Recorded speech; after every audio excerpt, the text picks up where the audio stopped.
Bonjour Magali. Bonjour Caroline. Alors je suis ravie de t'accueillir à l'occasion de la Journée de la femme pour témoigner. Tout d'abord, est-ce que tu peux te présenter? Donc, je m'appelle Magali, j'ai 45 ans et deux enfants. Ça fait 18 ans que je travaille pour Coloplast à divers postes dans l'entreprise. J'ai commencé en tant que chef de marché et puis ça fait maintenant 3 ans que je suis à la direction générale du laboratoire Coloplast. Moi, ce que j'aimerais savoir, en fait, c'est ce que tu considères comme essentiel pour avoir un bon équilibre entre la vie pro et le perso. C'est, d'être déjà, authentique dans ce que l'on fait, d'être passionné par son métier, ce qui est mon cas et de dédier du temps aussi à ce qu'on aime, que ce soit les personnes ou les activités que l'on aime faire. De pouvoir dédier ce temps-là, soit pour faire du sport, passer du temps en famille, avec ses enfants, partir en vacances et cetera. Ce sont des moments qui sont absolument importants pour pouvoir se ressourcer et pouvoir décompresser, après des journées de travail. Et est-ce que tu dirais que tu as eu à faire des choix difficiles par moment et comment tu t'y es pris? Alors des choix, on en fait, tous dans sa carrière. Moi, j'en ai eu, un peu 3, je dirais, sur, les 10 dernières années, à faire. À chaque fois des déménagements. Une première fois, le choix de partir, au Danemark, pour, une opportunité professionnelle. Le choix après de revenir en France, pour une autre opportunité professionnelle et enfin de partir vivre à Angers, en province. Ces choix, ils se font toujours en famille.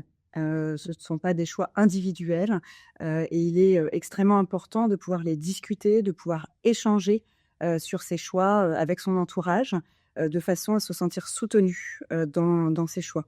Donc oui, ce sont des choix qui ne sont pas toujours faciles au quotidien, mais qui permettent à la fois de s'enrichir professionnellement parlant, mais aussi personnellement parce que ce sont toujours des choix qui apportent quelque chose, à la famille, à l'entourage, à l'environnement.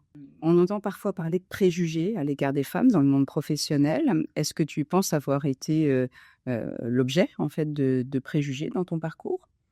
Alors moi, dans mon parcours, j'ai pas du tout ressenti de préjugés, heu, ni positifs, je dirais, ni négatifs, ni des a priori, négatifs ou positifs, dans mon parcours. Et souvent on parle du rôle des mentors, hein, ou des personnes qui peuvent être rôle modèles dans notre parcours. Est-ce qu'il y a des gens qui ont particulièrement, influencé ton parcours professionnel?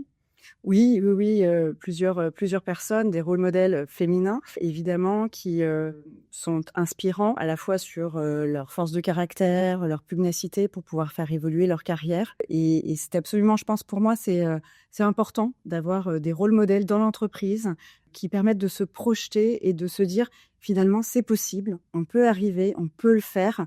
Vraiment, c'est, oui, ça a guidé ma carrière. Et en termes de soutien, est-ce que tu as bénéficié de soutien particulier justement dans le monde de l'entreprise ou bien dans ton cercle familial? Alors quand on veut évoluer dans sa carrière, il est absolument, essentiel d'avoir des soutiens. Des soutiens personnels, je l'ai évoqué tout à l'heure, mais le soutien de ma famille, et de mon mari, principalement pour justement les choix que j'ai dû faire dans ma vie professionnelle et puis, le soutien du manager qui a été également essentiel. À tous les stades de mon évolution de carrière, j'ai eu des discussions transparentes, honnêtes sur, mes orientations, mes choix et je pense que ça, c'est ce qui permet d'avoir le soutien de son manager, en étant honnête et transparent sur ce que l'on souhaite faire. Et est-ce que tu as mis en place des stratégies ou des rituels qui te permettent de décompresser après une journée de travail? Alors moi, j'ai pas vraiment de rituel. Pour moi, ce qui est important, c'est de dédier du temps à ce que l'on aime faire, de passer du temps en famille, de pouvoir déconnecter, le week-end, le soir, de passer un moment où on est 100 dédié à ce que l'on fait. C'est absolument essentiel et c'est ce que j'essaye de m'appliquer, au quotidien.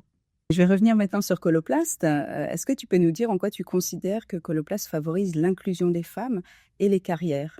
Je pense que tout d'abord, Coloplast favorise l'évolution professionnelle de tout le monde en investissant, sur de la formation, sur du développement personnel avec l'équipe People and Culture, à nos côtés.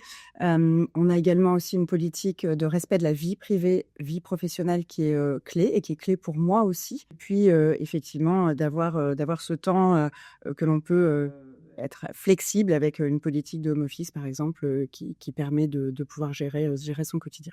Très bien. Et pour terminer, pourrais-tu nous donner peut-être un conseil que tu pourrais partager avec les femmes qui souhaitent progresser professionnellement, tout en maintenant, un équilibre avec leur vie de famille? Alors, pour moi, le conseil, c'est, de manière générale, c'est, d'avoir de l'audace, d'être curieux, de prendre des risques, et d'oser partager ses risques, avec son entourage. Pour moi, c'est vraiment ça qui est essentiel. Si on veut progresser, il faut être, capable de pouvoir, exprimer, prendre des risques, se projeter, mais de le faire en étant sûr qu'on est accompagné, par, son manager en interne, mais aussi par sa famille. Je te remercie Magali pour ce témoignage inspirant. Je te souhaite une bonne journée. Merci, bonne journée.